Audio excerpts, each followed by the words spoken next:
Welcome one and all. A decent thumbnail. Can I just get Janice Donaldson, who's acting secretary at the moment? She's got to say a few words about. That's what I get for being June Strange. It's a way off to the Ranger, whatever it's like. So I'm really June.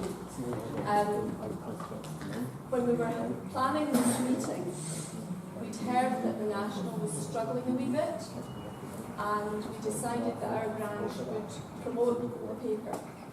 And I was charged with getting 40-50 copies of it for the evening, and we were happy to pay for it. And I love my wee local newsagent, but it can't always be relied upon to get my one national. So I thought to get 40 or 50, this is going to be a challenge.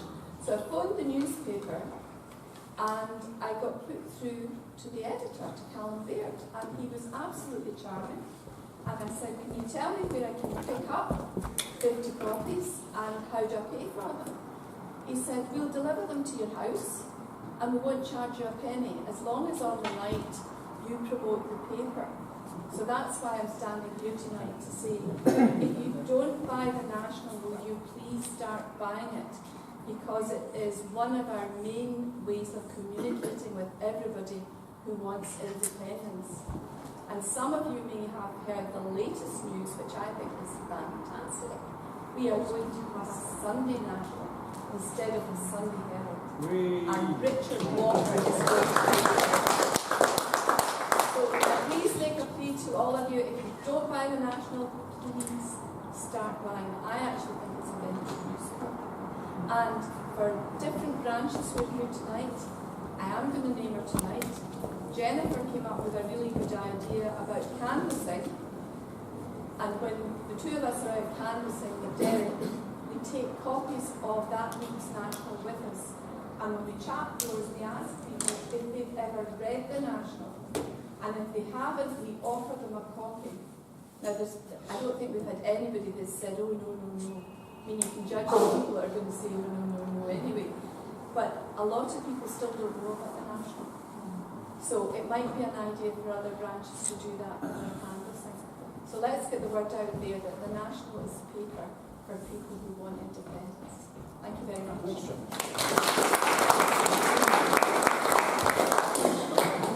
Okay. Tonight I should establish at the outset that this is not so much a debate in the sense of an argument or a bout with contestants in each corner in some kind of contest. This is much more kind of discussion, coming together of different perspectives, people, two speakers who come from different lines of territory, as it were, speaking on the same topic. The timing couldn't be better because the Growth Commission report, of course, is now out, and the Common Weal have just brought out their major paper under your authorship. Who's your co-author again? Peter Ryan, who has contributed a lot to our work on currency and a few other issues. And is that paper available? That paper is available on our website, allofus.org. There's a library section there, you can download the paper there. Okay. Right, let me introduce you first of all to Dr. Craig Dalzell, who's just spoken on the right-hand side here. His background is not in economics, you may be relieved to hear. His background is in something even more extraordinary, laser physics. Whatever laser physics is, the only thing I can think about laser physics is from my days when I used to get the Eagle comic. There's a thing in there called a ray gun. And I think that must be something to do with it. But of course, when we get independence, we will need something like that, something a lethal defence system for our coastal protection. So there's a man. Maybe have a bigger role than we thought. Speaking as a pacifist. The money will be good. Speaking as a poor pacifist. He's the head of policy and research at the Common Weal think tank. And you will have noticed that he's all over the National like a rash the last couple of days. I think he had 3 pages or so. Yes. Yeah. A very, very busy man at the moment, on the verge of being exhausted, I think. He's just done a podcast, which is not out yet, but will be shortly. Right.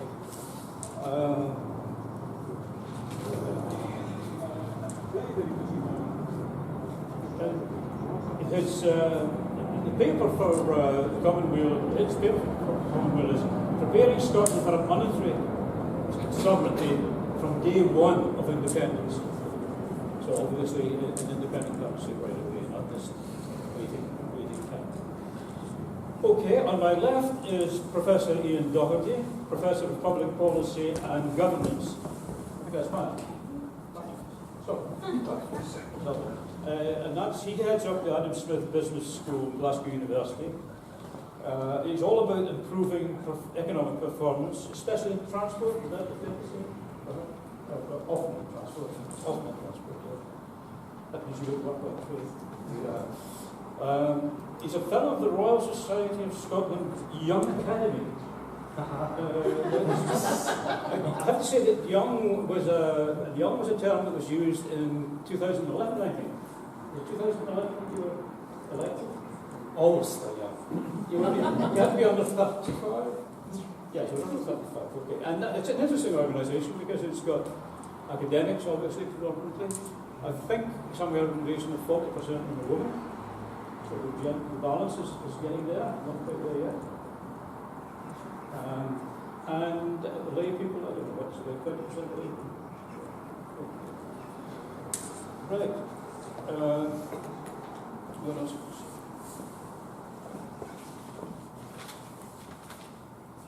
Feel free to say that I'm sitting to the left of Craig again. I quite like that actually. See how long that stays. Okay. You feel free to swap. Well, when we first, as a branch, started thinking about speakers and speaking on this particular topic, I approached Andrew Wilson, who's the chair of the commission, the Scottish Economic Growth Commission, and he said, I don't think I'll be able to make it. I said, well, why don't you send a young tuck? And you must have people in your organisation who would need to cut their teeth. He said, I'll do better than that. I'll get to Professor Docherty. And he'd be able to come in his carpet slippers because he lives very close to the hub. So, next door. Yes, literally next door. Okay, I think we'll start off, Craig, if you set going. So, I'd like to start just by getting a lay of the room. How many of you here are intending to go to at least one of the National Assemblies over the next few weeks? Good. How many of you would have liked to go but couldn't because either tickets were sold out or they are restricted to SNP members, so you couldn't go? Right, that's excellent as well. So we've got a few audiences here that we're going to be speaking to. A lot of what we're going to be speaking to tonight is really directed at folk who are going to be in the National Assemblies because we want to set a tone for those discussions. But we were also kind of promised that this discussion would be open for the wider movement, the wider guest movement. And while a lot of us won't be at the assemblies, we have got the opportunity through groups like this one to have these discussions outside, and we're hoping that we can feed in that way. And when the report initially came out, how many of you have read it, by the way?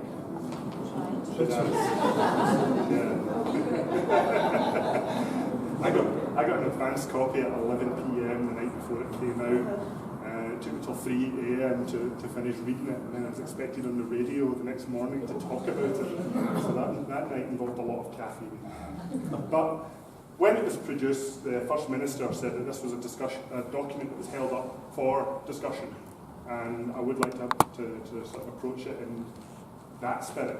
So where I am talking about things that maybe I disagree with in the report, I don't want to be too outright confrontational about it. Probably the biggest thing in the report that I do want to discuss, and I want to start off the discussion on this, is the question of currency. That was the big question that hit us in the last campaign. It's the one we've all wrestled with since, and to me, it's the one that you do need to get right before you can get everything else right. There are essentially 4 very broad options that are available to us, and even then 2 of them we can park. The first one being the currency union that we talked about in the last campaign. That one can be vetoed by the UK government, and it was vetoed in the last referendum. And if we go into another campaign, promising things that the other side can veto, there's a name for that kind of campaign. It's called losing. So, whenever we're talking about any policy, if we're giving away vetoes to the other side, really think again on that point. The second one, the euro. Now, a lot of people, there's probably quite a few people in here who would like to see Scotland join the euro, especially if you want an independent Scotland in the EU. Being an EU member in the way that the UK never really was, signing up to join the euro could be a big statement of intent that way. But entering the euro is an involved process. It takes a few years to do it. It actually involves having your own currency first, and then linking it to the networks and integrating yourself that way. So even if that's the goal, on day one of independence, we're not going to be a Eurozone member. So that option's out as well. That just leaves 2 more.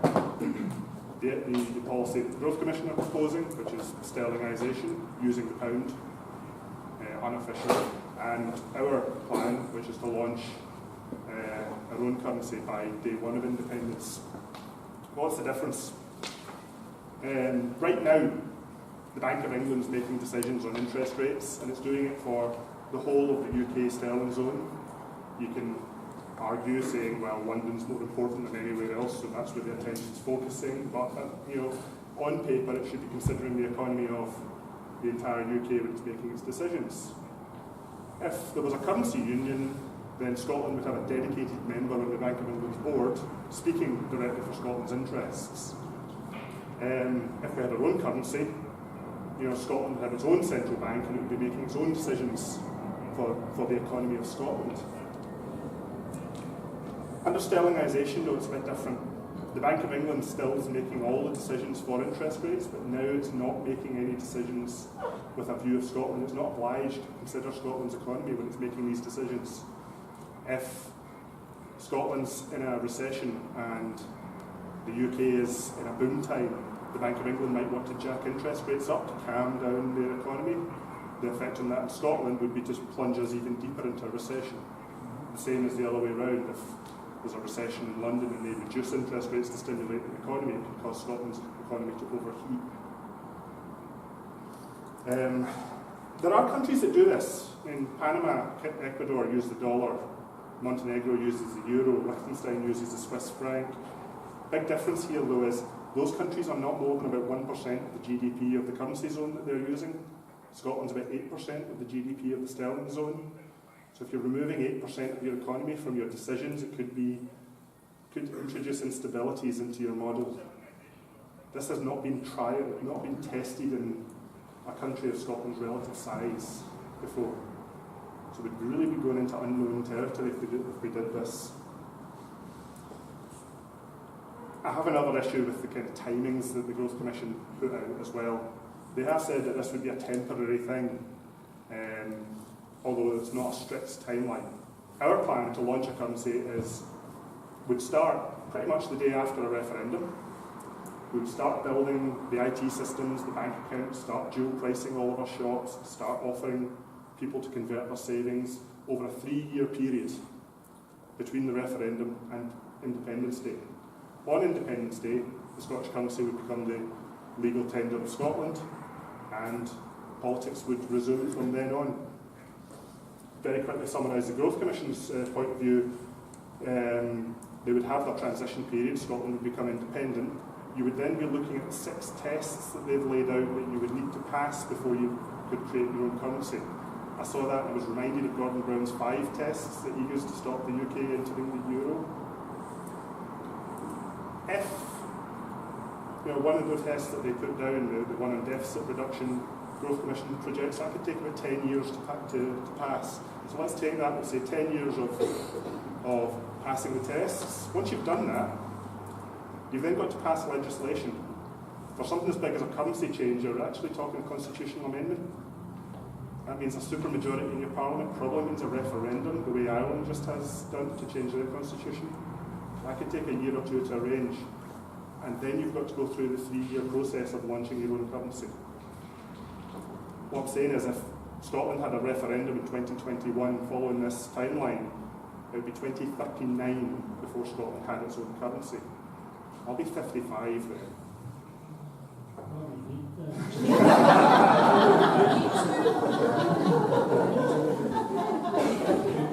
really useful to have a sort of percentage score, negative and positive, relative to the elderly and relative to the young. Just watch the figures change. Because the more of that stuff that we actually leave up there, that's where that guy that did the Better Together attack the fears of the elderly, the vulnerable, go for them, make them so terrified they'll vote for the status quo. And it worked. And he's so proud of it, and he gave a conference in Geneva. Look at me. Well, as I said, this to me is the most important policy to get right, because one of the principles that Common Weal lays down when we're planning our policies for independence is a principle we call the future neutral approach. What we want to do is, at the point of independence, Scotland should then be able to have the first independent general election in Scotland, and you should be able to go to all of the parties and read their manifestos, and every one of them should be equally viable. Whether it's the SNP manifesto, the Green manifesto, the Tory manifesto, should be possible to implement in an independent Scotland. That's the most democratic way of doing it. If we go into independence, locking ourselves into policies that aren't easy to change, that take years, decades to change, that locks us into a particular vision of the future. Even if we agree with that future, I don't think that's the most democratic way of doing it. And anyway, why I call this the most important policy in the document is, if you happen to agree with everything else in the Growth Commission's report, you can still do it with your own currency. If you're sterlingised, there's a lot of stuff you can't do. So just to go through a couple of the other policies that we might want to discuss in the Q&A, one of the things that caught my eye in the Growth Commission's report was the idea that Scotland should effectively copy and paste the UK's tax code, its financial regulations, into an independent Scotland, and that it should keep maintaining some sort of harmonisation with the UK's financial regulations. Those regulations weren't sufficient to prevent the 2008 crash. We recently saw a couple of weeks ago, we had the case of RBS, who during the boom time was noticing that some of its customers that it was giving loans, business loans to, their offices, their businesses, the value of that property was increasing faster than the profit they were getting from the loans. So they deliberately bankrupted their customers to seize their assets. The financial regulators just a couple of weeks ago said, yeah, that's abhorrent, but we don't have the powers to punish them. We can't do that in Scotland. I hope we can really go further, really take the opportunity of independence to think about these regulations in a better way, instead of just copy-pasting the past. One of the implications of not having your own currency is that Scotland would be forced to borrow the sterling it needs for the economy probably from the City of London again. These financial institutions may not demand just interest on the loans, they may demand conditions like imposing austerity, like demanding that Scotland cuts its public sector wage bill, or demanding that Scotland opens up its public services like the NHS to private competition. These are things that financiers have demanded of governments when they went to them looking for money. Perhaps more seriously, even if that doesn't happen, if there's a financial crash in London, there's a real possibility that they would not have any money to loan to Scotland. So Scotland could have a liquidity crisis and be dragged into that London crash, despite it having nothing to do with us and with no ability to avoid it. The problem with sterlingisation, as I say, it takes years to set up your own currency. It's not suited for rapid emergency change in crises like these. One of the other big issues I found and there was the concept of the annual solidarity payment. This is a payment to the rest of the UK. It's made up of a few different things. There was £1 billion a year for shared infrastructure, right? Buying services from the UK for various things until Scotland has set up its own institutions. Personally, the Common Weal approach would be to build these institutions in Scotland where possible, and instead of buying services from the UK, if we want to cooperate, then we do so on the basis of two independent government departments cooperating. Doing it this way also means that we have jobs in Scotland rather than keeping them down in London, so there's a financial and economic benefit to that. There's also a £3 billion a year bill to pay for UK debt interest, so Scotland's historic share of debt, despite the acknowledgement that Scotland actually has no obligation to pay that debt. The UK would be the continuing state. It would keep all of the UK's debt. This is something that the UK government acknowledged. If there is some sort of debt and asset settlement, then our plan would be, instead of paying this debt interest, simply work out how much we owe, borrow it if we have to, pay it in one lump sum, and then the obligation is gone. We've settled our bill.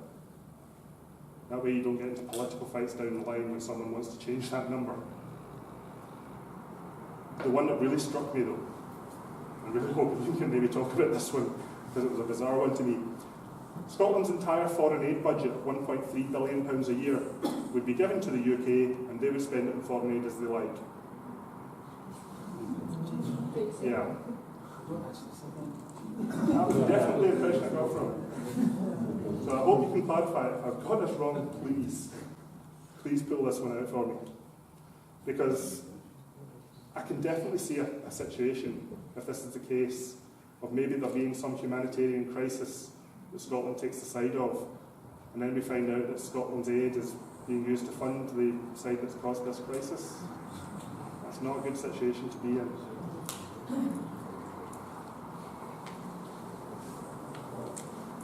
On a more philosophical point, I do want to get away from this obsession that we always have with economic growth and deficit and debt. We've just had Gers out on Wednesday, and we went through that whole rigmarole again. And again, if you don't have your own currency, you do have to pay very close attention to your national deficit, because you have to borrow the money to make up the shortfall. If you do have your own currency, you get to look at things in a broader view. There's a link between your national deficit, your trade deficit, your public deficit. Right? It all sums to zero.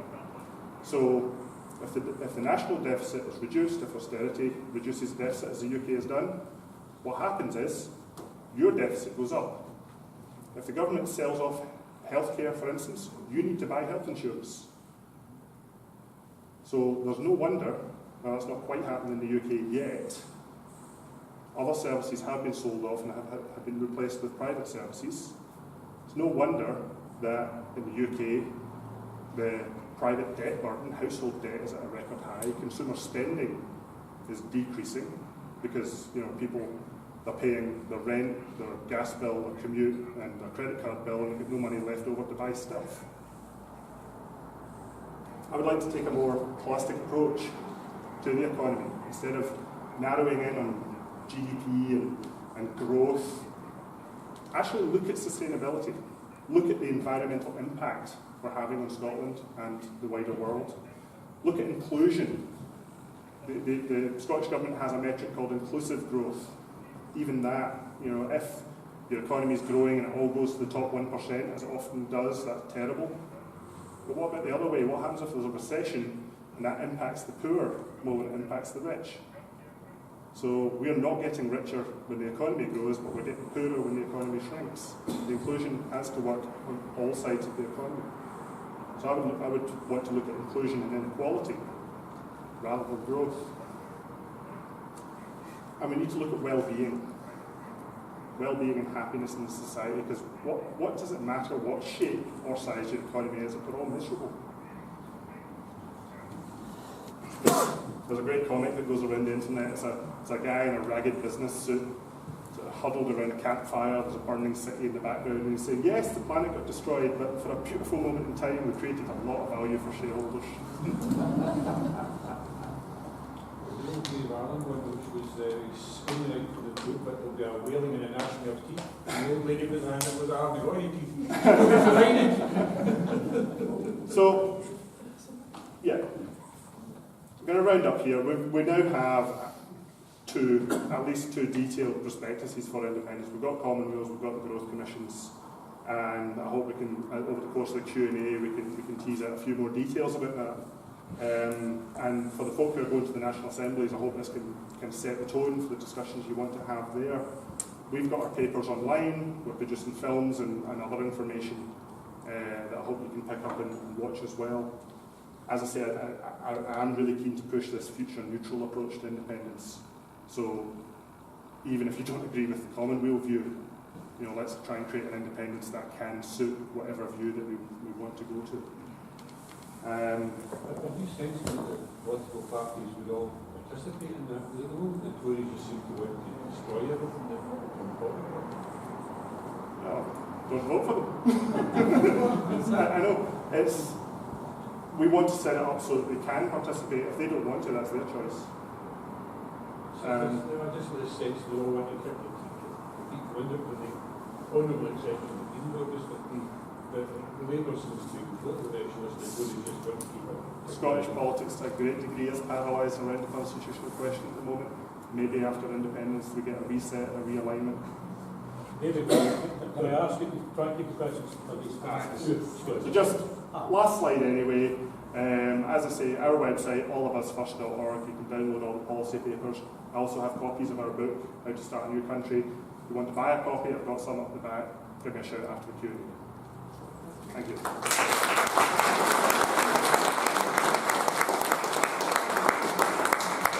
Thank you very much, Craig. I think we'll leave the bulk of the question, if we may, until both speakers have spoken. Is that okay? Yeah. Okay. So now it's Professor Iain Docherty. Good evening. Thank you very much for the opportunity to come and tell you about how the Commission unfolded, which I'll guarantee you is somewhat different from how the media and other people often tell you how that unfolded. Particularly those on the unionist side. What I've been asked to do and what I'd like to do is tell you a bit about the history of how the Commission came about. It's really important to understand the discussions that were happening and why we set up the Commission, why the remit is what it is, and then why we came to the decisions that we did. And I'll also tell you at the beginning that there were some quite robust debates. They were debates, not discussions, inside the Commission about all of the key policy recommendations that obviously we are now all chewing over. And we were absolutely of the view that the Commission's report had to stimulate debate. We are not shying away from that. It's great. We welcome constructive criticism, because that's the kind of debate that we need, with emphasis on the constructive. Some of the critique from the other side is not always as constructive as you might like it to be. But I'd echo Craig's call to get involved. If you can get to the National Assemblies and take some of the things that you've got after tonight and help participate in those debates, all better. So, history of the Commission. Everybody in this room will have had countless debates after September 2014 about what next.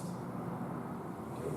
So, all of the members of the Commission had those discussions. We had them with each other, because many of us knew each other before the Commission was founded. We had them with colleagues in government, both on the civil service side, we had it with colleagues, politicians in the government, and others. So, I'm sure you all recognise the kind of stages of bereavement that we all went through, grief after 2014, and then we started thinking, okay, what do we do next? How do we move forward from this? And something crystallised for me on let me get the date right, 24th of March 2016, which in the white paper was set out to be the day when Scotland became independent. I pitched a newspaper article to a broadsheet that shall remain nameless to the to say what an independent Scottish government would do on day one. So what would be in the entry for ministers? It will probably not surprise you to learn that I got a very polite response that said, nail up, we're going to have a 4-page feature about why everything's absolutely terrible and that we all dodged a bullet and listened to great and we voted no. Indeed, the Telegraph, a different paper, not the one I mentioned, had a fantastic piece which is well worth reading for an insight into the media at the time. It said, imagine the mess that independent Scotland would be in right now. So we were having these conversations. It was a difficult time because the other side thought it was in the ascendancy, thought it had won the argument, put everything to bed. But discussions were happening inside government and with people that work for government, with Andrew in particular, between Andrew and the FM, about two things. One of which was, well, okay, we lost the referendum, it's 2016, what are we going to do as a devolved government? What are we going to do to keep the economy developing within the powers we've got? And those discussions went on. And secondly, there was the debate about, okay, how do we begin the task of re-articulating the economic case for independence? Then another important date, Curds, 23rd of June 2016. I remember that, and I walked out of my house, and I crossed the road to take the kids to school. What did I see? I was at the cross traffic lights in the morning. I saw a UK Government Home Office, immigration. And I thought, wow, that really sums up what's about to happen. And of course, we all know what occurred on that evening, and it's fair to say that everything was up in the air on the 24th of June 2016, and it still is, because we still don't know the outcome of the mess that is Brexit that I'll come back to. So in the autumn, First Minister decided it was time to do something to bring these discussions together, to inform her thinking, the party's thinking, about how we might do two things. One, have a short-term plan for the economy, given where we were, and secondly, to re-articulate the case for independence. And that was our effective. It's fair to say that the report took longer to produce than we hoped.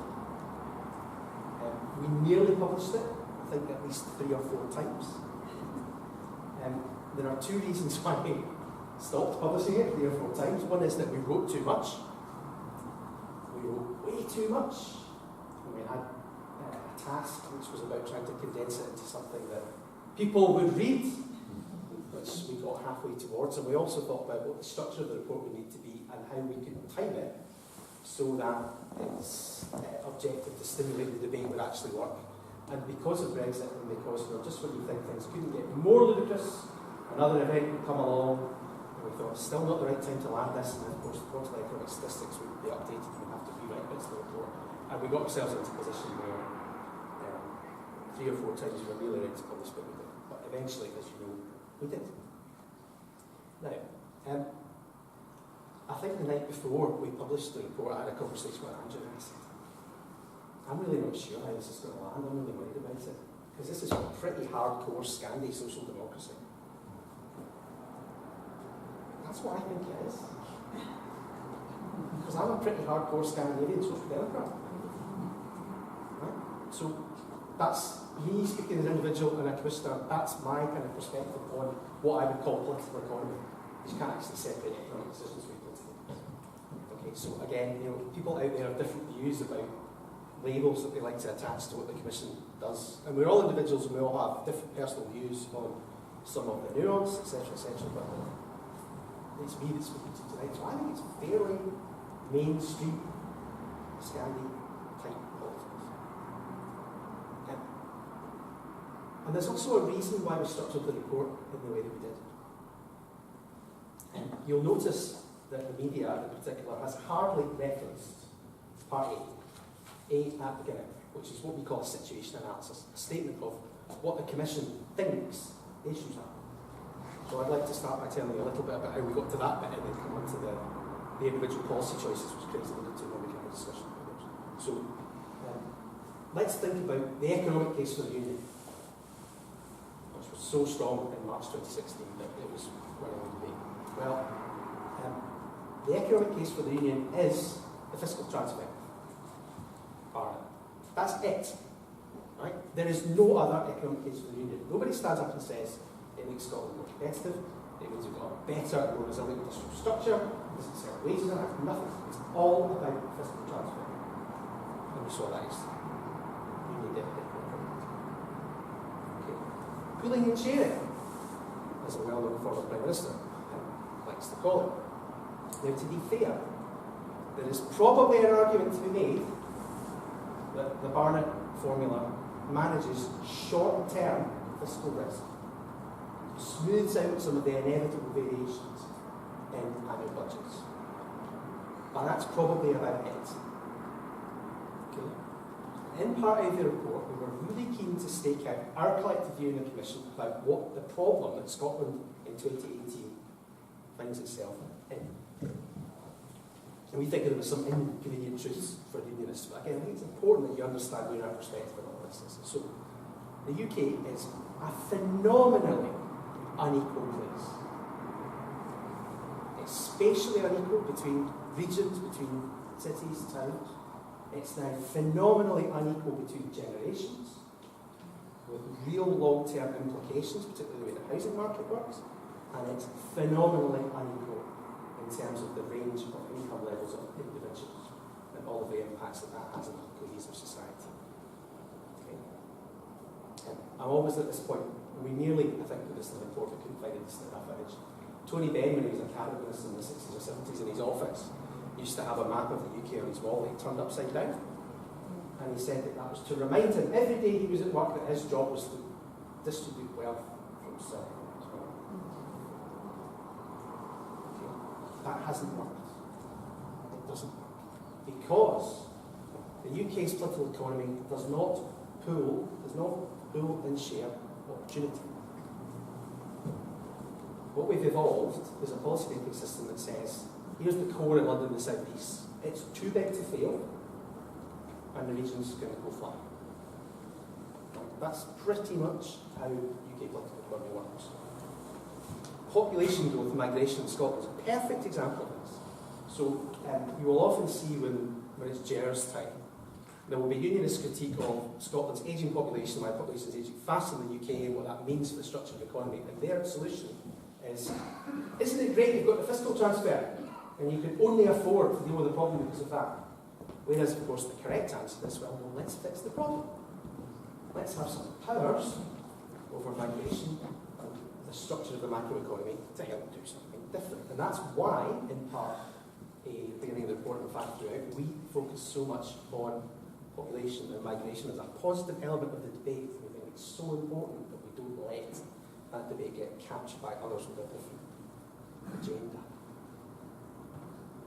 So we've got an economic system which locks in relative decline everywhere that's not in the core. And there's a fantastic phrase in a book written by a couple of researchers, I think at the LSE at the time, it's 25 years old now, Joe Perkins and others, I can't remember the co-authors, where they describe the political purpose of the Barnett formula as being a kind of sedative.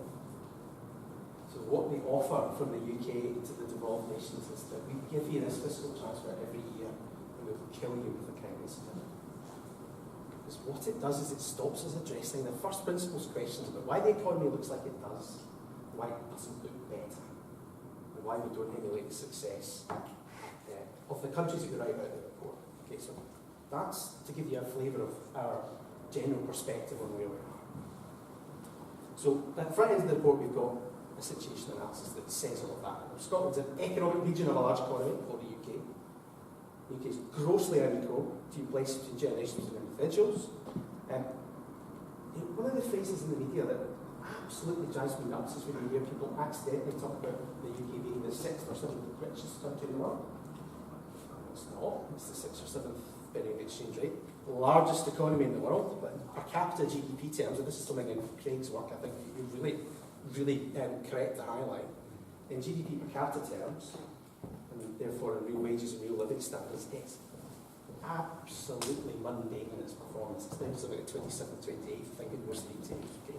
Real wages are depressed, etc., etc. That means that well-being of all of us is not nearly where it should be. And of course, partly because of that, and think about the map that we've all seen about how different places voted in the Brexit referendum, this dysfunctional political economy is about to embark on a massive nationalist tantrum called Brexit that will make everything worse. Every single serious analysis, not just about the overall GDP loss to the UK, but says it will be highly differential between regions, and that the north of England in particular is going to be hit extraordinarily badly by Brexit. So, we say the economic case for the Union is unsustainable. Fabulous quote that I've been aware of recently by the late Lord Ralph Dahrendorf, who was a leading influential figure in the Labour Party, then actually the STP in the 70s and 80s, and he described British politics as being focused on offering a better version of yesterday. That's exactly what the current structure of the political economy of Britain and the fiscal transfer that underpins it does. Okay, so it's there, it'll all be like it was yesterday because we'll give you some more cash. Interesting thought experiment. And this is particularly important for those of you who read highly numerous critiques from the Unionist side of some of our work, which assumes that the status quo is resilient and likes to do 25-year point forecasts about what the status quo will be like. If Brexit turns out to be anything like most of the mainstream economic analysis of how it will affect different regions, particularly of England, will there be anything that looks like a Barnett formula in 5 years, let alone 25 years? I don't think there will be. Okay? So even a better version of yesterday is optimistic. So, Sustainable Growth Commission. The clue is in the name. The current model is not sustainable. And that was our starting point. Now, we deliberately set out to make or to find a set of recommendations after debate, is probably more accurate. It says we'll take a pragmatic, mainstream view using the kinds of policy approaches and policy tools that other generally social democratic type countries use to show that Scotland can be independent and therefore become sustainable in a long-term political sense. And that's important to say. Yes, a lot of our assumptions are deliberately conservative with a small c. Because in our kind of report, they have to be. If we make assumptions that we can't be as sure as possible on from the evidence, then politically we'd have got all kinds of noise and all kinds of critique that would have undermined the debate we want to have about let's move to a more sustainable place. Okay, so I think it's important to say that there's a reason why we be cautious. Because I think it's the right posture to adopt. Secondly, and this is something that I think is very important and is not debated very much, is that independence for Scotland is a transition, and a difficult transition. One that we want, and to me, it's one that we have to have if we're going to make the economy sustainable for the long term, to achieve the wider social goals that we want to have, and bring the fruits of that economy. But managing transitions is not easy. And managing transitions is about understanding risks and opportunities, and then having a democratic debate about how we balance them. And I think this is where the really interesting kind of link between Craig and our points of view comes into play. So we're transitioning. In fact, it's the latest stage of Scotland as an economy's transition from a heavily industrialised, fairly monocultural economic region of a big economy into a functioning, diverse, prosperous, autonomous economy. And we all know the advantages of that. That's why we support independence. Okay? But we have to understand that that's a transition, and it is hard, and it requires work to get it to work. So, if, for example, you think, well, let's go to the currency test. See, I've gone how many minutes of that, and I haven't said currency yet. I was going to try and get further, but I didn't. Failed. If you think, and so the 6 tests, I mean, we debated this at length, because we had a whole set of debates about currency. Because currency is a choice. There's more than one plausible policy currency posture for Scotland. Right? As I think you said a few minutes ago, we could realistically choose from 3 or 4 positions. I'm going to be really radical here, right, and say that if I'm in a meeting in this hall in 25 years' time looking back at how it all went right, I'd quite like us to be in the euro.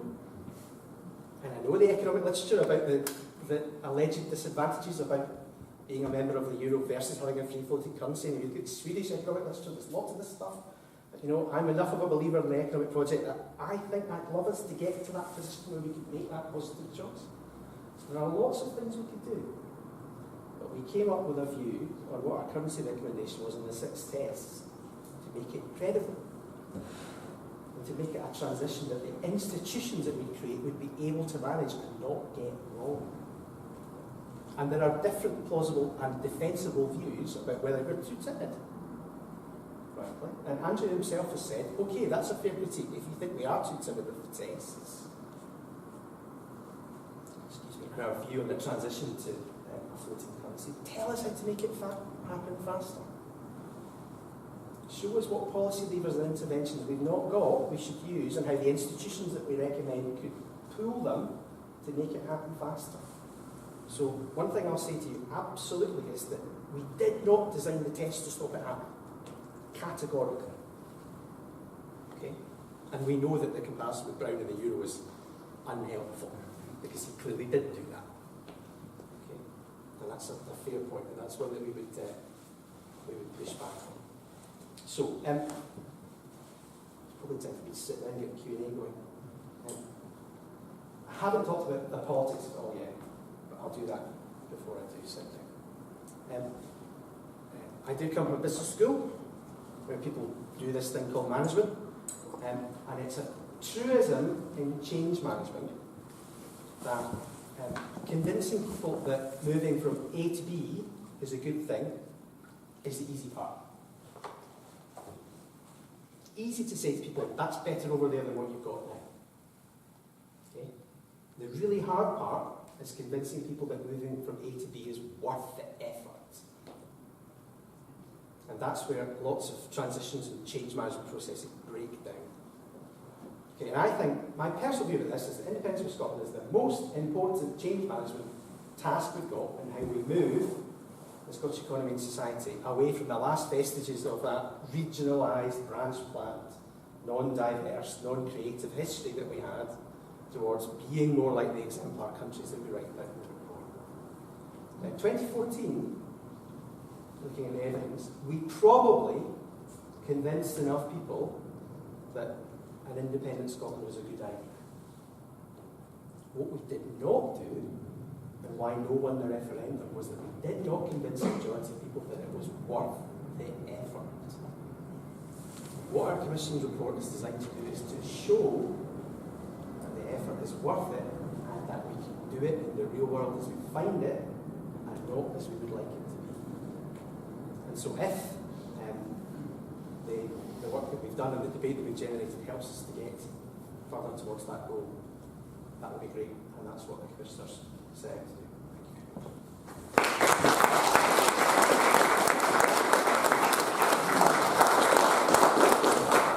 Questions? Can you direct your questions to the chair? Any questions? Hang on.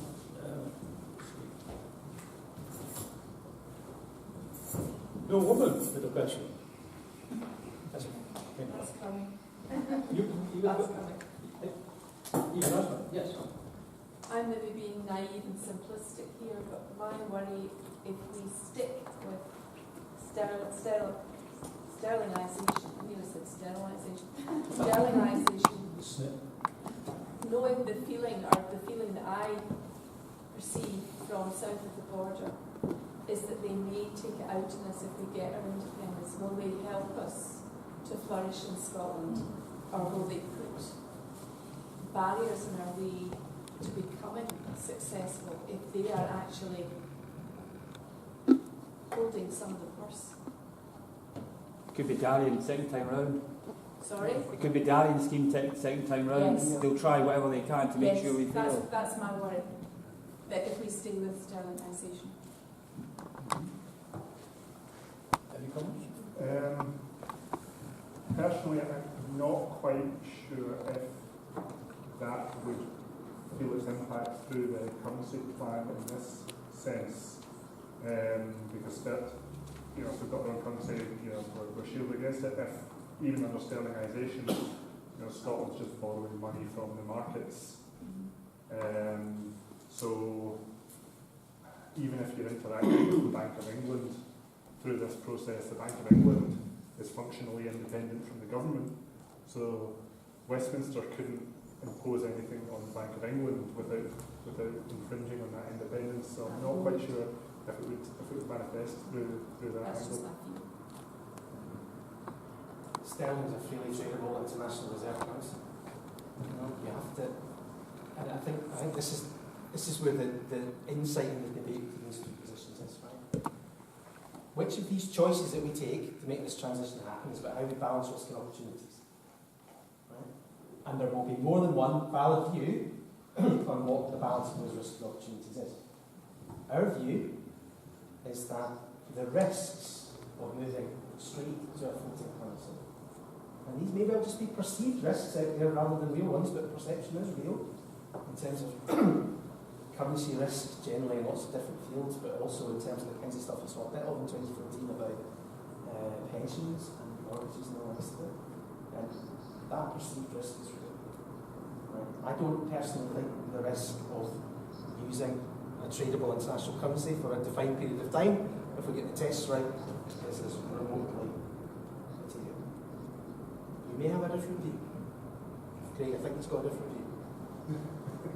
That's a fair debate to have. Even within that, I can see a case for, during the transition period, under our plan, the Scottish currency would be pegged to sterling. You need to do this for the technical reasons of setting up the currency. At the point of independence, it then becomes a political choice. We could move straight to a freely floated currency. Personally, I think that's probably where I would aim, but you could also just as well keep pegged to sterling, or you could peg to the euro or a basket of currencies, and they all have their own policy implications as well. It's all part of that future neutral thing of, you know, we could take that initial plan and then branch out to many futures.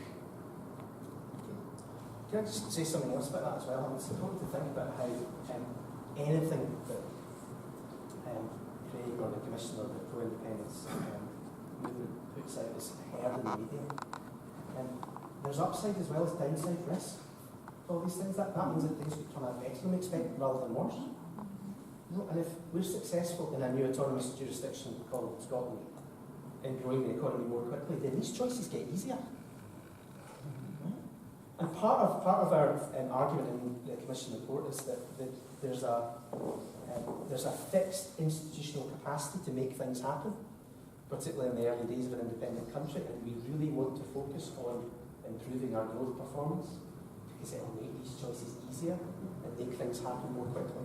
Now again, that's our view, and we set out in the report why we think that needs to be the priority. And if you hear Andrew speak at these kind of events, he's much more au fait with the inner workings of the financial system, something I try to avoid, I have to say, being a good Scandinavian social democrat than I am. But he makes some really good points about institutional capacity, and sort of you in your report about, you know, there's a limited amount of expertise to go around.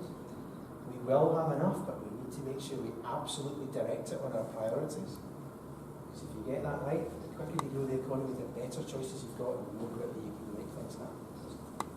But these are all upside risks. These things are all possible if we get it right. Yeah.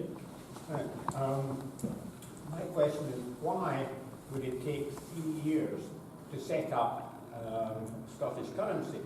After all, if you look at the Velvet Revolution in Czechoslovakia, my understanding is that initially they were going to share the currency, but within about 6 months it became obvious that wasn't going to work, so it didn't take them very long for Slovakia to set up their own currency.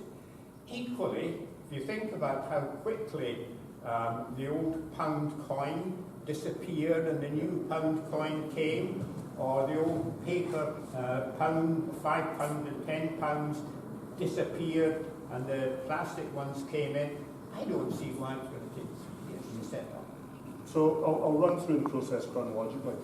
Part of the issue is we're 30 years on from a lot of the transition from the post-Soviet era, and we've actually just become a much more digitised, IT-reliant society, and that actually makes things a bit trickier.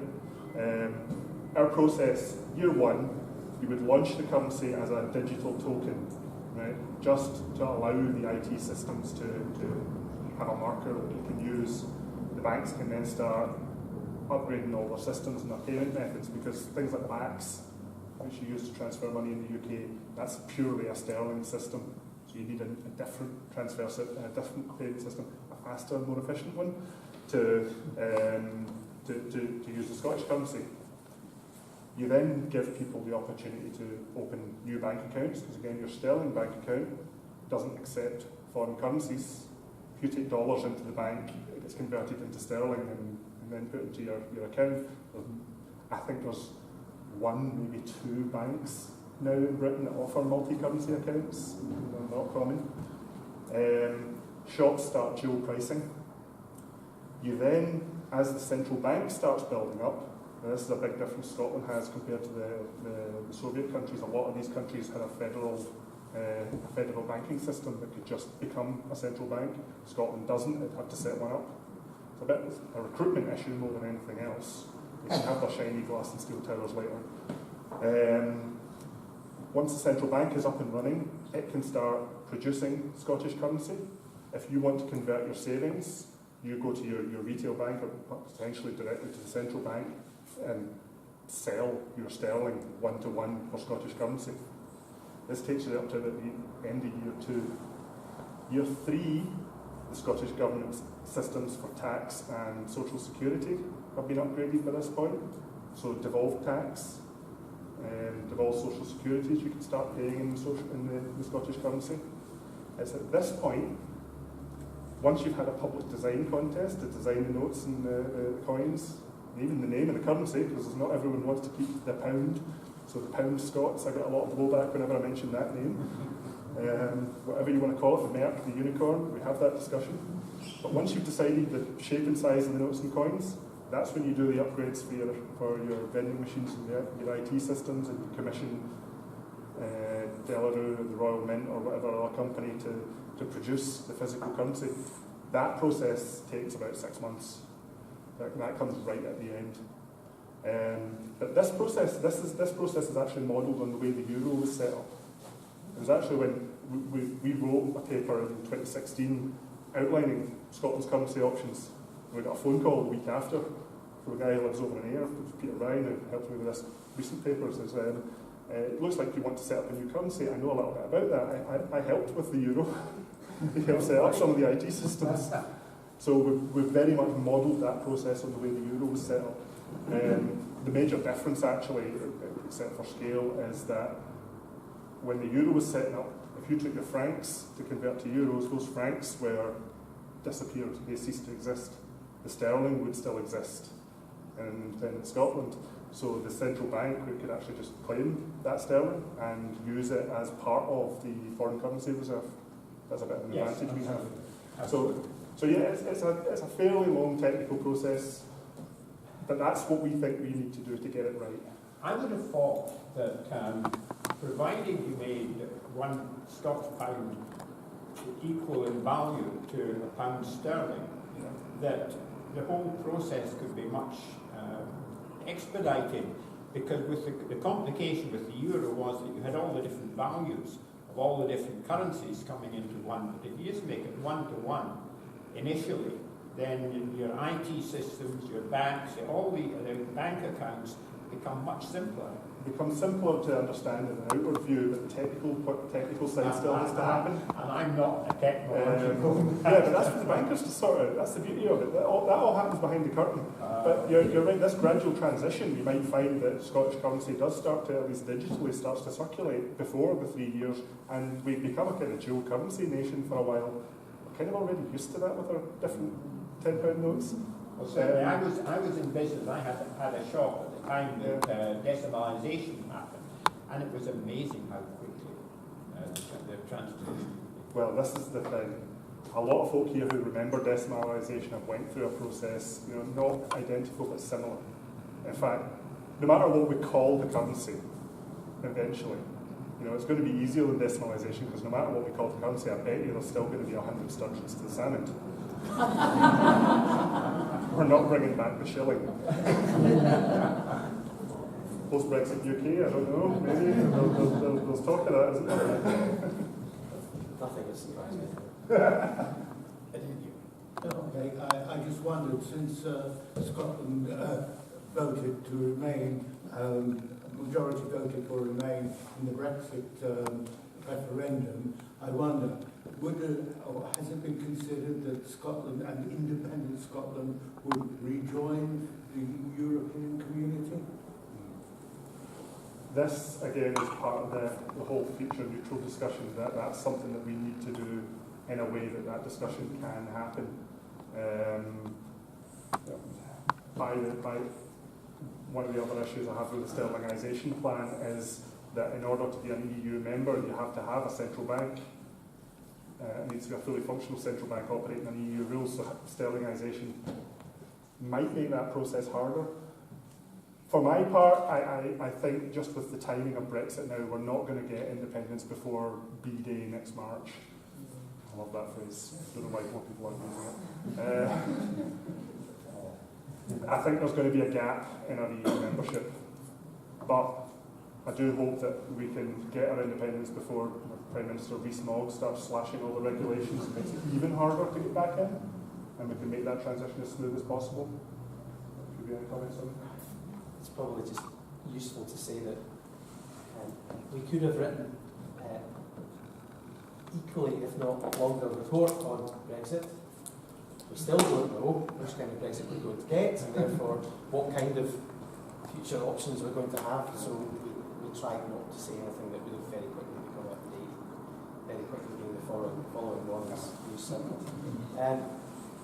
For what it's worth, I said earlier on, I'm strongly pro-European, to the extent that that probably flavours my personal views in the alternate currency endgame for Scotland, because after all it's a political economy, and the euro isn't much of a problem to small northern European productive states.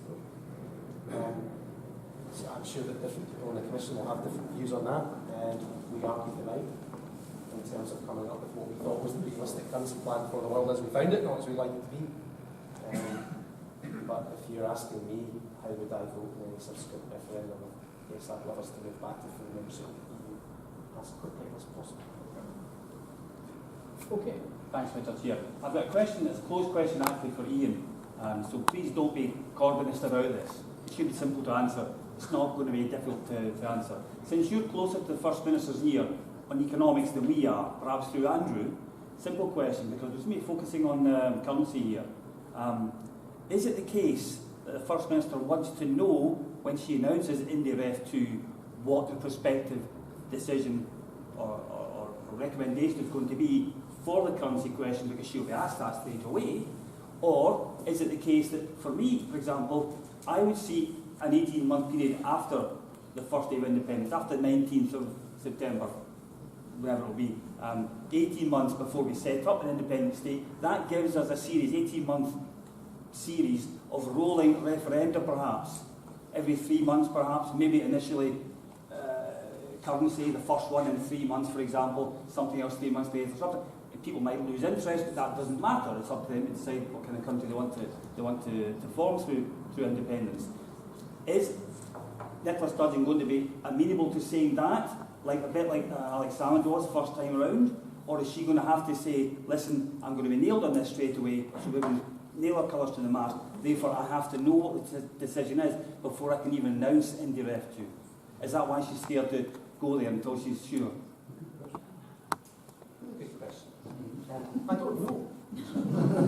I've spoken to the First Minister once since the report was published, where a group of us that were available went to talk with her about the report. I don't want to put words in her mouth. We've written a report that sets out our recommendations that we think are the sensible pathways to achieve what we want to see. She's been pretty forthright in terms of how the SNP will debate that through the National Assemblies. And I presume that will then come to conference eventually for some kind of formal policy decision. It's 15 years, I think, since I've actually been active in the party in a physical sense, so forgive my rustiness for knowing how these mechanisms work these days. I don't want to put words in her mouth. I'm sure she understands the issues. I'm sure she understands that there's more than one plausible position for us to be in. I've known the First Minister for 20 years now. I always like to remind her that I was only in second year at university when I first met her at Hustings in the 1992 general election, when she was going between public meetings and sitting in law files. So that's how long I've known her from. I don't think she's somebody that ever gets scared. I think she's an immensely astute student of the long game. And at the risk of straying into the politics, which is not something I particularly want to do, when your opponent is busy hanging themselves, feed them more hope. And also, to be honest, who knows what kind of Brexit-inspired political crisis we're going to have, because there will be one. And it will probably either be in October, probably during the party conference season, or it will be at some point between January and March. And any pragmatic government, leader of a government who has the interests of their electorate and citizens at heart would want to be as flexible and keep as many options open as possible. So I think she's doing exactly the right thing in waiting and seeing until something crystallises. And as I say, she's an incredible student of the long game, and I'm sure she has spent so much time thinking through what those moments of crystallisation might be, and that she knows how she's going to act. But can I tell you what she's thinking about what they are? I'm sorry, I can't. So if that's the case, we don't have to jump now to make a decision about currency.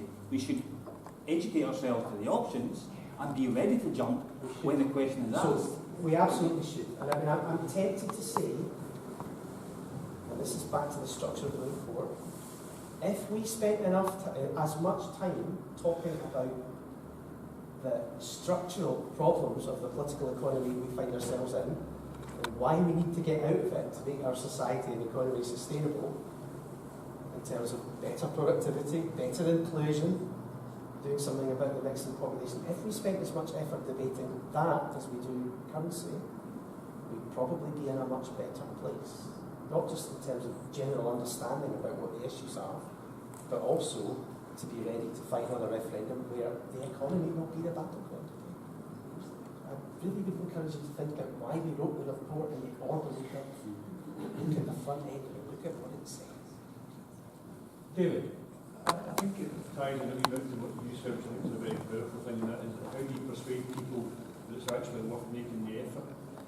This is an anecdote purely and simply on a little Austrian lady who approached us up Stewart Street in Glasgow just before the referendum.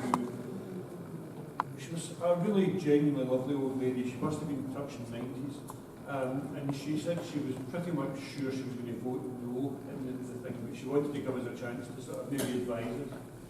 She had started off with her money, her savings in Deutschmarks, which then were converted forcibly into the Reichsmarks. Then she went to Deutschmarks, but that was forcibly because she was trying to escape from the Nazis and things up there. So she ended up in France, converted to the euro, and then she ended up coming to the UK because she had family here and she was getting elderly. And with each of these transitions, she lost quite substantial sums of money on her savings. And this was all to do with this currency question.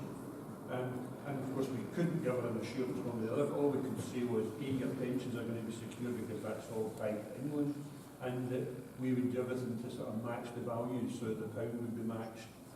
And she was wise enough and intelligent enough to get that. So she took her wee blue book, she promised people she would read the book and she would make a decision with some information. That comes back to this whole thing about information, but it has to be at a level that people on the ground floor are going to take on board and going to be interested in reading.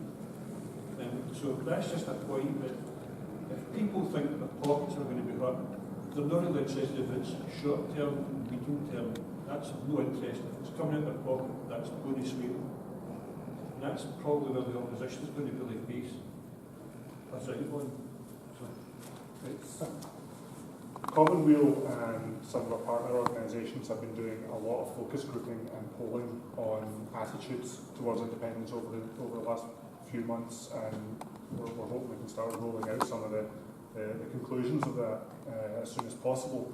One of the big things, one of the key things that I found looking through the data, you sort of split everyone up along remember the 10-point scale we had for independence, running from absolutely never to absolutely yes, right?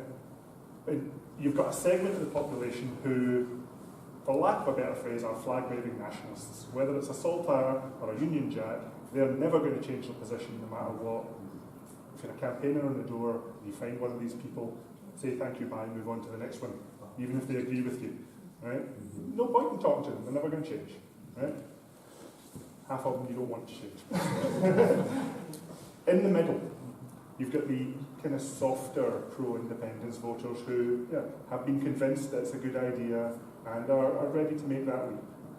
You've got the softer no people, he was saying, who probably think it might be a good idea but are not yet ready to make that leap. This is the thing that is coming out of these social attitude surveys. These softer no voters look a lot more like yes voters than they do hardcore no voters. That means they're winnable. They're more winnable to our side than our voters are to the other side. Getting it right so that we can bring people with us is going to be the key to winning the next referendum. But that was the better together. When you watch the YouTube video, they narrowed it down to there was 30% removable. Yeah. And actually they really battered away at it and hammered. And they hammered away right up to the day before the election of the referendum. And that's exactly the point we're making. We need to do exactly that same modelling, but we need to come along with positive messages and really reinforce them as a good thing.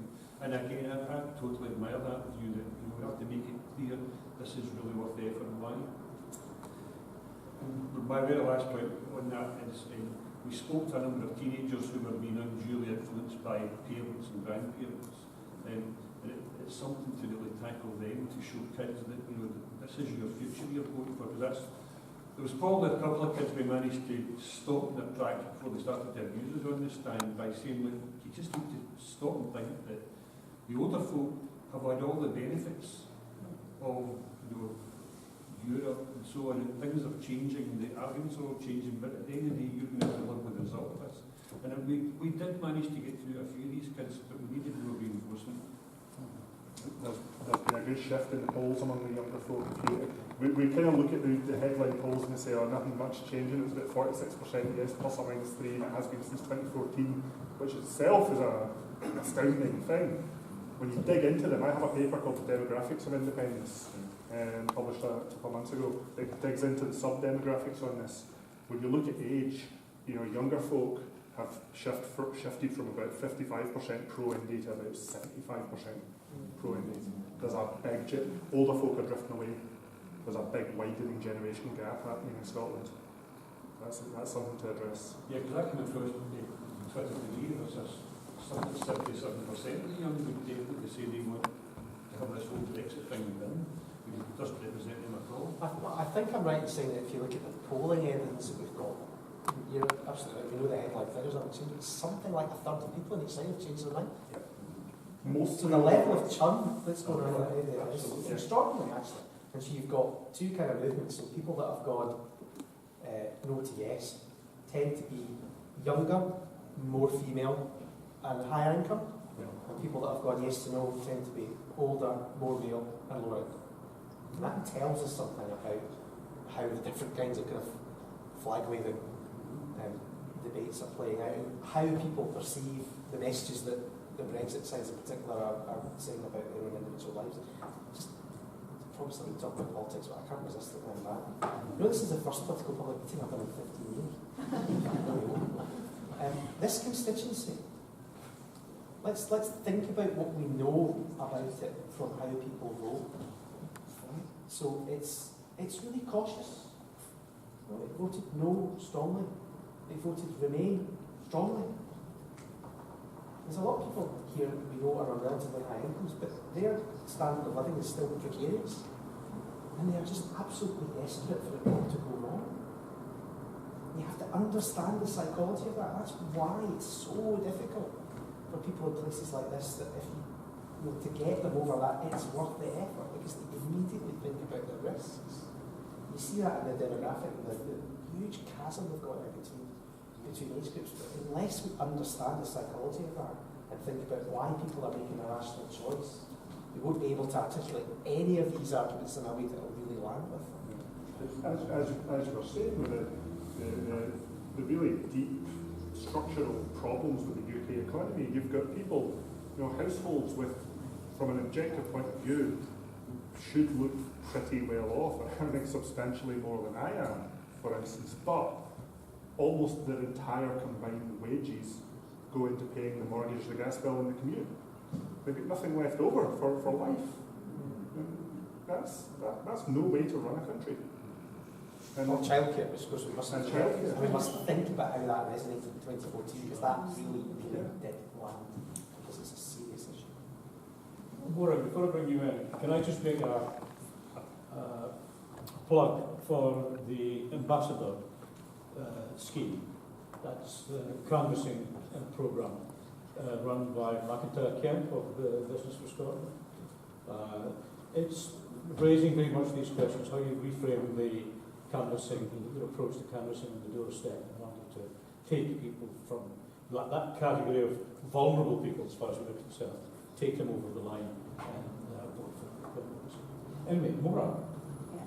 I'm just wondering how important, when we talk about the pound, for me the pound is an English thing, that is the pound.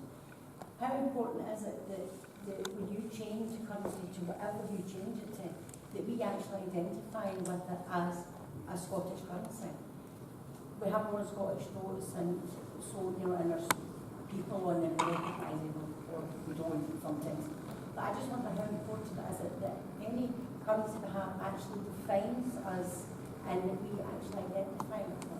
Absolutely crucial, and this is why it is very important that when if we're launching the currency, we have a public contest to design the notes and the coins. It sounds like quite a small thing, but the people, the places, the faces, and the themes that you put on your currency really resonate with the idea of what we think of ourselves as a country and the image that we want to project of that country to the world. I could regale you with stories of discussions on this exact thing, or of currency designs going really well or going badly or just going weird. The euro is a great example of this one. Right? When the euro was established, there were 7 banknotes. There were 12 founding countries, so they couldn't have one country per banknote. Right? They did decide they wanted to have something that was emblematic of breaking down the barriers between the countries, so they chose bridges. All these wonderful bridges on the banknotes. Again, they couldn't have one bridge per founding country. Even if they did, imagine if the UK had been a founding member, would we just accept that Tower Bridge would be our representative? So the EU came up with pretty much the most wonderful EU fudge I've ever seen. They commissioned an architect to design 7 unique bridges that didn't exist. Except, it gets better. A few years ago in the Netherlands, there was an architect commissioned to design a housing estate that was surrounded on 3 sides by a canal. It needed 7 bridges. So he claimed them for the Netherlands. Even the really garish purple suspension bridge on the €500 note. So yes, very important we get a hand into this. Can I rip up the consensus? Can we please stop talking about this? Yeah. We need to earn the right to make these choices. If we talk about this, okay, it'll be all back to the easy critique of 2014 that we are focusing on things that are flag-waving nationalism and are not real. Now, let's all have fun when we get to that point, but we have to earn the right to make that decision. And I come back to think that we've got so much more work to do before we pay that amount of attention to currency. We've got to get the tradition right, we've got to get the institutions right, we've got to know what our priorities are, we've got to articulate that in a way that we can sell to people so that they understand it's worth the effort. Every single second we talk about this stuff now in 2018 doesn't just stop us talking about what's important, but probably puts people out there off. Let's talk about having a wealthier and fairer society and what we need to do to make it happen. Please let's not talk about symbols and all the fun stuff before we've earned the right to do it. You give people a wage to drive the goods. If you do, that's right. Yes. Yeah, it's just to get your views. Do you have any views on this blockchain voting system? It's just, I think it sounds amazing if it could work, because the amount of people I know, they don't have your normal 9-to-5 jobs and they can't get to a polling station on certain days. So I just think it could reach a much wider audience, especially the younger people who are always attached to their phones or whatever. I have a lot of concerns about this as an idea. You can talk about the security of the system, and I have done in the past on my blog, Common Green. You can find an article that goes into this. But even if the system is absolutely perfectly secure, from button press to count, I still have issues with voting away from a ballot booth, because if you've got the app on your phone, well, one, when you downloaded it after you saw that ad on Facebook, was that the real app, or is that convincing fake? Or even if you eliminate that problem, when you're about to vote, who's standing beside you or behind you telling you how? I've got a big concern with voting away from the anonymity of the ballot box. When it comes right down to it, a secret ballot should be between you and the pencil. And the isolation just of that is a big compelling factor for me. I do see a role for electronic voting, but in a very much more limited sense. Just in terms of blockchain and related technologies, there's a lot of central bank, very, very, very clever people's research effort going in to thinking right now about the levels of systemic instability that injecting these things into what we think are stable systems will cause. And I'm with you that maybe I'm just too old now to be as innovative and creative as I should be, but I think the risks there are substantial. Because you mentioned voting, I'll give you one of my other pet policies that I'm now more convinced of than ever, which is that we should have compulsory voting. So if we want to fix the demographic issue, we need compulsory voting now, right now. We cannot go through what we've seen again in the Brexit referendum and have that level of intergenerational difference reflected in generational 25, 50-year policy decisions. And I know actually that Sam, when he was First Minister, got close to thinking that he wanted to ask for a compulsory franchise for the NUF on the basis that he wanted it to be legitimate, to make transition more credible, more legitimate, and he was convinced that the turnout would be high enough that would be a problem. In a sense, that's what happened. But differential turnout is a real issue now, and the long-term generational inequality impacts of that are phenomenal. Compulsory voting now, please. Although I'd like to counterpoint that just slightly, because I do have this little thing in the back of my head that says the freedom to vote has to come with the freedom to not vote. I would definitely love to see a none of the above option on your ballot papers, and if that wins, to rerun the election with new candidates. Doesn't work for referendums. There's some good work in Australia as an example of compulsory voting. Experience of that, because our oldest daughter is married in Australia, and I still remember we were there when a vote was taking place. And despite the fact that she comes from a political family and was politically very aware in Scotland, she was asking her husband how she was supposed to vote in this particular election. And then as she went off finally, how was it to vote? But in Australia, all you have to do is to go in and say, right, I'm registering, that's me voting. You don't even have to put your paper into the ballot box. You can tear it up, do what you like, but you've been there, that's okay. And I absolutely prefer that attitude to people that sit on the sofa. Even if you don't want to vote, go in and void your sheet and put in a blank ballot. Yeah. Much more positive action. Any more? Iain. A couple of kind of close questions. Firstly, to Craig, you mentioned the issue regarding our debts upon independence. Yep. Are you saying that we wouldn't pay them, or that we shouldn't? And secondly, to Ian, on the point of the financial frameworks in terms of financial regulations, how the report says take the current ones and kind of transfer them to Scotland, why do you think that's better than actually going with a tougher set of regulations? Sorry, it's very bland. Really interesting though. There are several ways that you can deal with the debt split between countries. The way Czechoslovakia did it was Czechoslovakia dissolved as a country, and two new countries, Czech Republic and the Republic of Slovakia, were created, and they took a proportional share of debts and assets. Right? The other major way of doing it is more like the way the USSR dissolved, where the USSR dissolved, Russia claimed sole successor status to the old state and took on all of the debts. Right? It also kept the USSR's permanent seat in the UN Security Council, something I think the UK might want to keep hold of. This is a position that the UK took. Actually, it took the position that it was underwriting all of the UK's debt in the event of independence. Because actually the process of transferring the debt is quite an involved one, especially if you want to actually transfer ownership of things down to the individual bonds. Anyone here have RS&I premium bonds? Yeah, that includes them. Right? Countries that have went down this route can get embroiled in decades of sorting this out.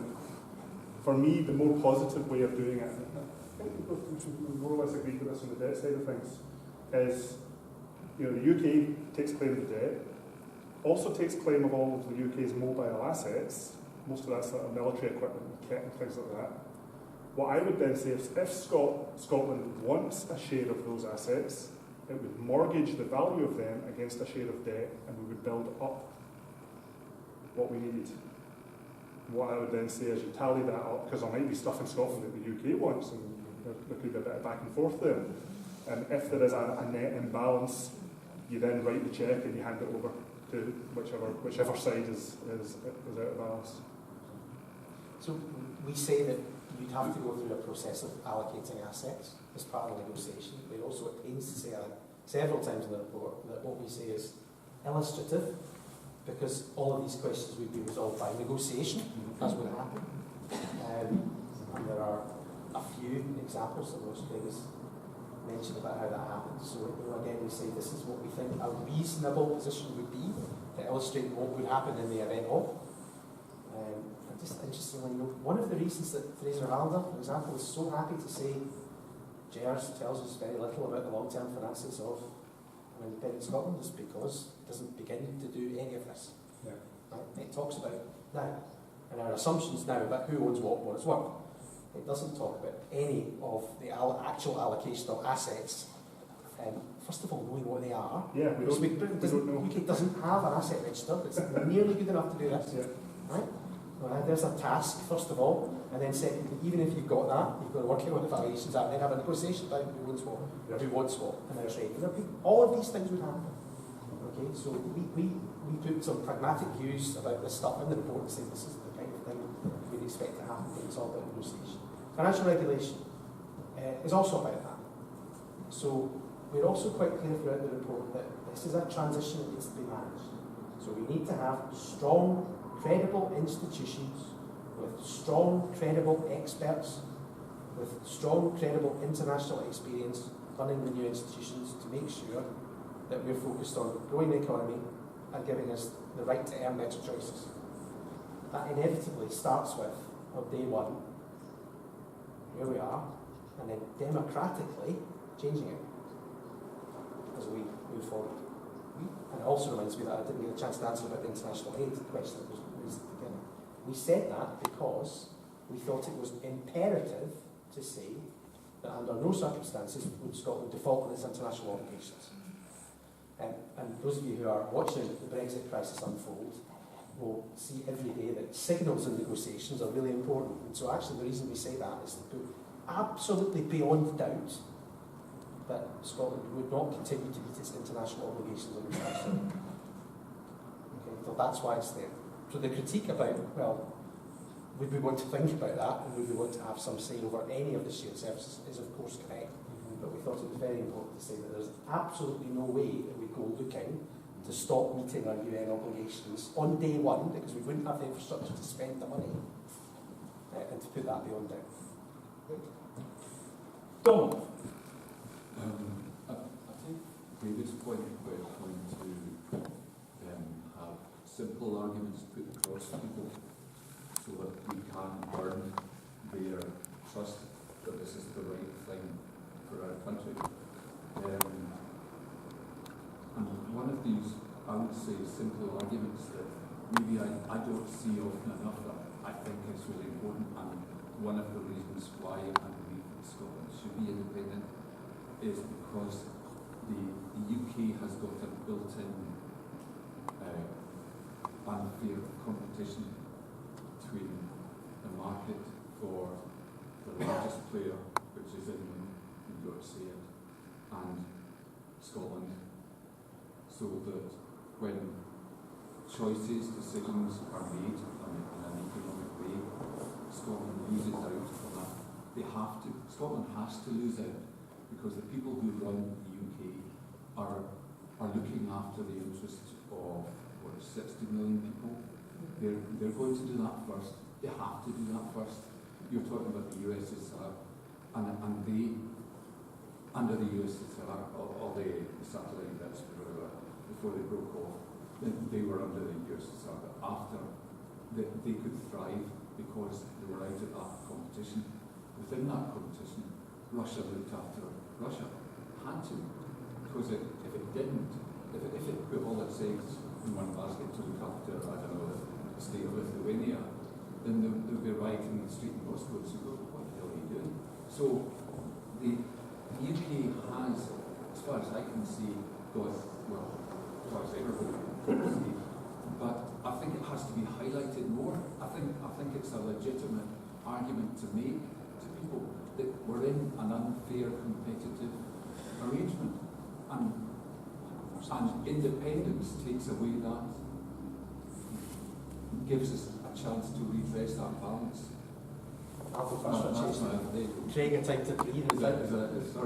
It's really important to say, though, that those people in Whitehall don't look after most people in England either. Right? Because it's not about England, it's about London and the South East. But we're talking we say that in the report time after time after time. But one region is just too big to fail. And the implications of that for what happened in all the other parts of the UK are really, really profound. And what was interesting over the last year was to watch some of the reactions to the ONS experimental statistics on regional deficits. And people in the London media in particular, who should know better, Frank, were astounded about the performance of parts of England. And depending on which boundaries you use, you can find substantial parts of England outside the South East, which is now demonstrably poorer than most of the ex-communist 2004 accession states. And that's just unbelievably shocking state of affairs.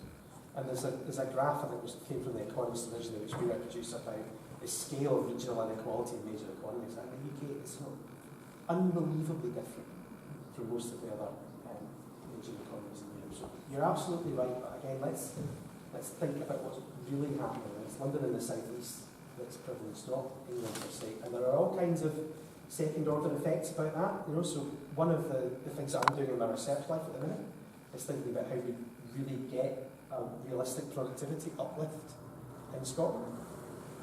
One of the things that we don't have is enough people with experience of senior managerial positions, because they're all in London. And they don't want to come back because of the way the housing market works, because it's managed for the London economy. And so there are so many of these second order policy things that never get into the consciousness that affect the Scottish and other regions in the UK's economy of every single day. But in general terms, you're absolutely right, because I don't think that's understood. On that theme, I saw in ITM something that I found really very surprising, that they were putting this out, that the expenditure on infrastructure in London and the South East was something like £4,500 per head, whereas in the north, and they just said the north, so I don't know whether that included Scotland or not, it was 2,500. In other words, there was a subsidy, in effect, of £2,000 per head going to the London and the South. But it becomes a self-fulfilling prophecy, right? So a lot of my research background is in transport mobility and how that shapes where the economy is and how it functions and then the impacts of that. So let's leave aside the issue of whether high speed 2 is a good thing per se, right? But it's really interesting if you go to a meeting in Manchester about high speed 2. So all the government rhetoric is going to be about how this is going to rebalance the economy and transform the north of England. The GDP gap between the three economic regions of the north and the south east is something like 120 billion per year, from memory. Like, there's absolutely no way that any infrastructure project ever can make a dent in that. It's just nonsense. But then, if you take the train back down to London and you go to a meeting about high speed 2, what is the discussion about? There's so many people going to be pouring off the train in London, we must spend 30 billion on Crossrail 2 to cope with them. And I've heard the same government ministers saying these things in different places. And you think we've generated this intense core periphery political economy that then makes these absolutely insane decisions that we make the crisis deep. And frankly, that's why we ended up with Brexit. We've ended up with Brexit because the north of England was ignored for 20 or 30 years, and some of the level of inequality and social deprivation, particularly in the small towns of the north of England, is eye-popping. And I say that as someone who's spent a research degree that's not exactly been disconnected with inequality in Glasgow and the rest of Scotland. But if you go to some of these communities in the north of England, you can see just what a bad deal they get. So let's not talk about England. Let's talk about London and the South East, because that's what it's all about. Yeah. It's one thing that Britain is also really, really bad at doing is comparing itself properly to other nations. Iain alluded to the graph in The Economist that shows regional inequality. If we've been doing a PowerPoint presentation tonight, I would have flooded you with graphs, because to me, happiness is a well-formatted spreadsheet. There's a really good, that one in The Economist, and there's a similar one on Eurostat that shows the regional inequality across the EU 28. Right? In most European countries, the capital city is the richest region in the country. That's normal, money flows to power. Okay? In most European countries, the GDP per capita of the capital city is about 200%, 2 times more than the national average. The UK, London, is more like 700%. It's off the scale. Actually, literally off the scale. The original graph of The Economist had to get cut off to make it fit on the page. So yeah, the UK is weird when you look at it compared to any other remotely comparable nation, and that's something we do not say loud enough or often enough. It's a difficult message to sell, though, actually, because one of the other things it's important to realise is that if you take away London and the South East and the statistics, then Scotland often appears as the best performing UK economic region in any metrics. Because it is, but we need to think about why that's the case. Part of it is because we've already got, and have had, not just since devolution, but before that, a set of institutions that are actually quite good at making decisions. And I do a lot of work in the north of England in transport and regional development and other things, and they would love to have the institutional expertise and the experts that we've got, and some of the achievements of what we've done in particular economic sectors in regeneration. Absolutely nothing is perfect, but we've done some pretty good stuff. Actually, we're quite good at this. Yeah, it's quite interesting that whenever you hear that Scotland is below the UK average or whatever metric you choose, quite often we're still the third best region after London and the South East. It just shows you how big that skew is. Thanks. So before I get to my question, guys, Iain, I'm interested briefly in your take on what I do when I'm in London. Every time I go off the tube station, I look around me and say, so this is where you spend all the oil money, right? Because I see the imbalance when you're doing there all the time. And the air travel infrastructure is incredible. They all complain about it, but it's incredible. My question was, when it comes to macroeconomics, I'm not educated enough and intelligent enough to really follow the nuts and bolts So I tend to pick my champions and align myself with what they say. My champions on economics are Mark Blythe and Yanis Varoufakis. Has either of them ever had a chance to look at the report? Because they probably haven't. But if they have, do we know what their opinions would be? Maybe that won't be valid, but what do you guys know? That's the second time I'm going to have to say I don't know in this Fun about. I don't know. Well, we published it. You can take the horse to water. Yanis Varoufakis is an empathetic festival. I've seen a little video clip where he kind of eventually got to the right conclusion, I think, at the end of what he was saying in response to that question. I don't know. That's a good challenge. I mean, I should be a bit cheeky and say something about the reaction to the report and the critique. It's been a couple of really good critiques. I like John McLaren's stuff a lot of respect for John. He comes from a position where he knows how the Treasury works and he knows how UK governments work, and he says some good stuff in his response, actually, and taking that on board is interesting to think about. You know, other people that take 25-year-long point forecasts and then immediately extrapolate to fantastic statistical accuracy, something which is, precise but meaningless, is slightly different. There's a great quote which I saw bandied about on Twitter today from the boss, principal of Glasgow University, trying to work out who it was that said, a trend is a trend is a trend until it isn't. And another debate we mustn't get dragged into is the fact that it's going to be like that tomorrow because it was yesterday. Just imagine we're having this conversation in 1980s Ireland, and somebody is brought into Dr. Fitzgerald in the Taoiseach's office to say, well, I'm sorry, nothing's going to happen in Ireland in the next 25 years because here's the trend line, folks. The whole point is you get the institutions right, you get the right people in there, you make the right decision, and stuff happens. I remember talking to a currency speculator once who gave me a bit of sage advice. He said, if you ever meet someone who claims that they can accurately and reliably predict the market, they are lying, because if they could, there wouldn't be a market because they would have all the money. Is it Keynes' quote that the purpose of economic forecasting is to make astrology look respectable? So it's important that all of us, even those of us who write reports about the economic future, sometimes you take a step back and the world is uncertain. And again, that's something we're keen to say about the report. We've set out what we think is a pragmatic pathway that's a reference point.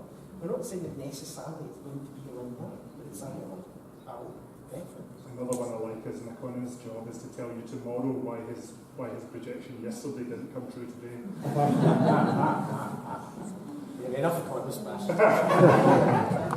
just what you mentioned, currency speculators there, and what's happening in Turkey at the moment. Donald Trump suddenly takes the hump against them, and it's cost him a lot. He doesn't particularly like Scotland either.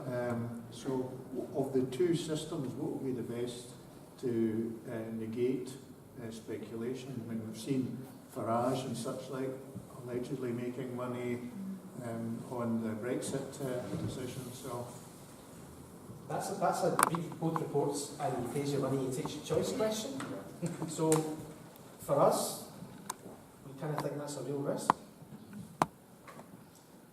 and we think it's absolutely why you get the fundamentals of the economy right and you do something to improve growth, performance, and have all institutions in place and have that track record and meet the tests before you make the move.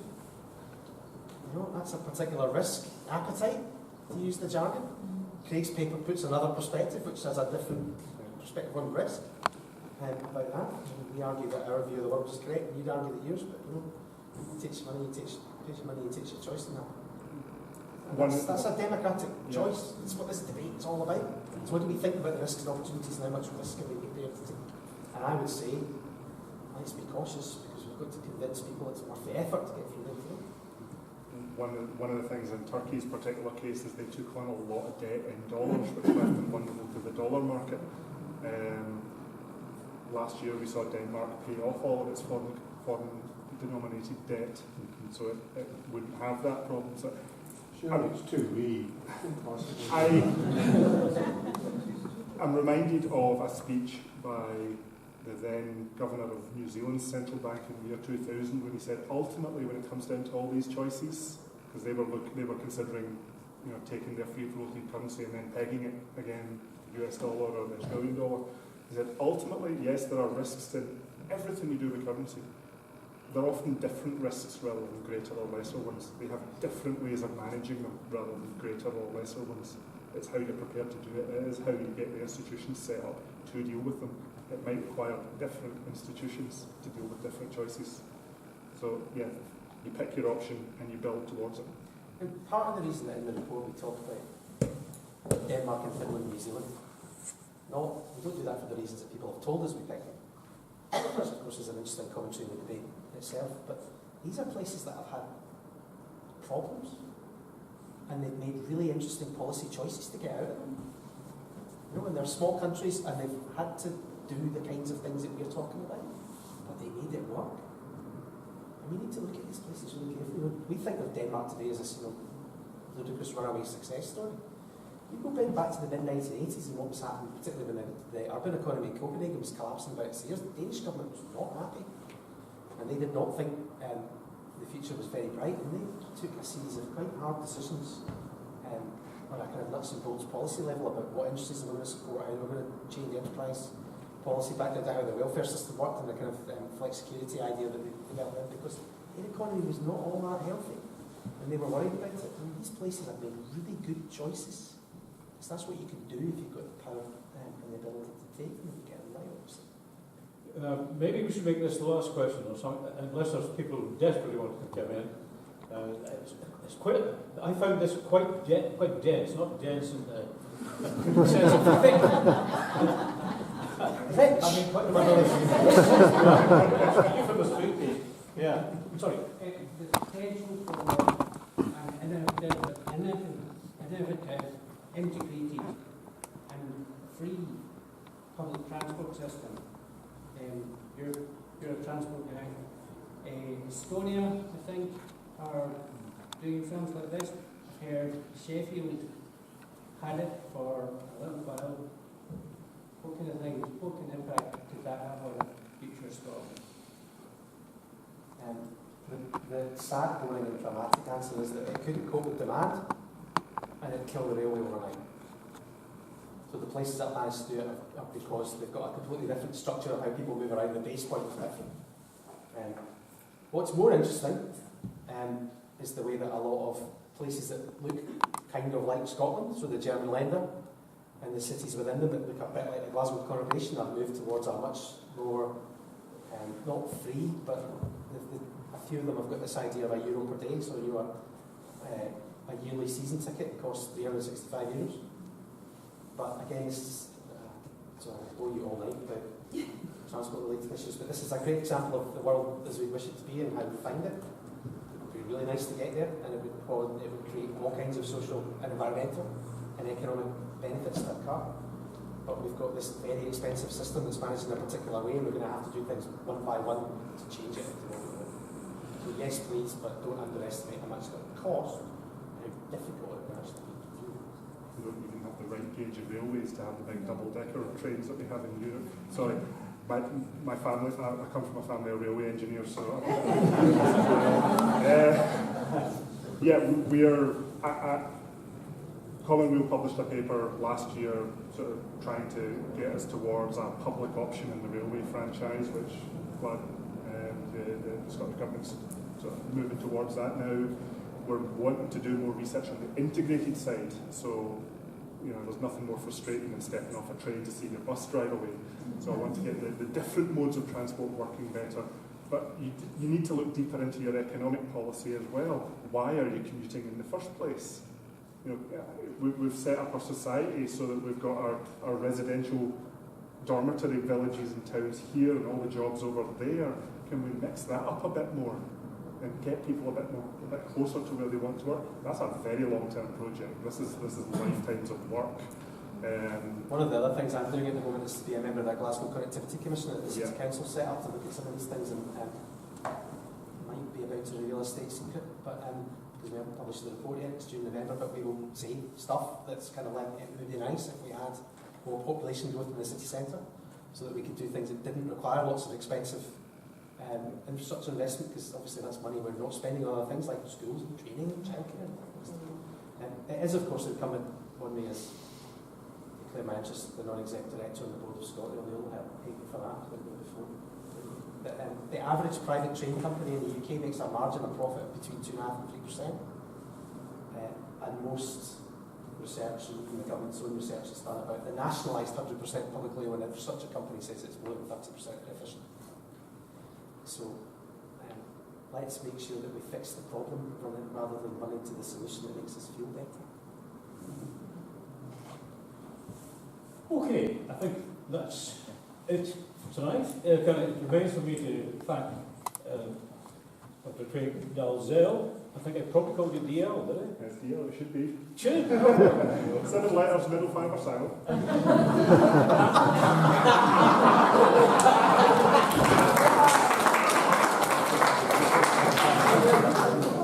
And Professor Iain Docherty, or is it Iain? I think, can I thank you both? You've remained very civil, I must say. I expected maybe there would be a breakdown in your relations, but no, there weren't. And thank you for the questions, and thank you for turning out in such a large number, And at night it wasn't very promising, I have to say. Some of you got soaked on the way in, I think. Okay, can I ask people that they leave by that door over there? The reason for that is we're going to have somebody with a bucket collecting money. If any of you have money, we can't have currency. We can't have currency. Any currency accepted. The Asian American Congress will take money. Okay, thank you very much.